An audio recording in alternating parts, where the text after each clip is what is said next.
anytime communication is interrupted between you and your child, that's a red flag for sure. There needs to be medical personnel on site at all times and available that are qualified.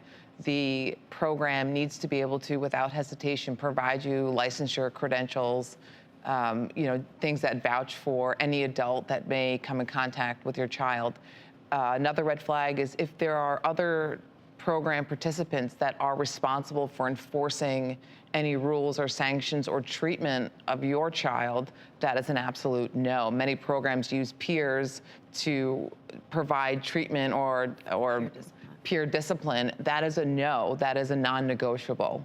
And you want to make sure that the program, do your homework. My message really is for well-intended parents, if you know your child is struggling and you want to find the help that you need, do not make this decision while you are in your crisis, though you are the parent that they want. If you hear words like act now or your child will die, place them with us. A red flag is if they can claim to diagnose, or you click a survey online and they say, great, come to our program. My main point is if they are a good facility with good practices that are evidence-based and a positively reinforced environment, their priority is making sure that they are an appropriate level of care for your child, that your child is not an appropriate dollar sign for their bank account. This is a $1.2 billion industry, the troubled teen industry.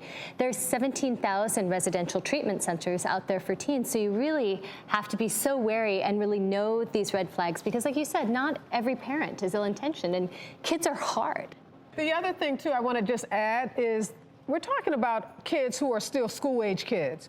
So if you're taking your kid and placing them in one of these facilities, get your school involved. And if your child has had some psychological issues or behavior issues, there should be a family doctor. So you shouldn't just be dropping your kid off without the supervision and involvement of a whole team of other professionals who can serve as checks and balances to make sure this facility is following an appropriate treatment. And the one thing that I've heard in all of your stories is a red flag. We're going to have all your red flags on our website. I think it's really important for parents to see these, but it's the idea that parents are not able to even see where they're sending their kids.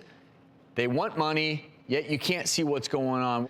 I want to thank all of you for sharing your stories, and so sorry that you've had to go through this.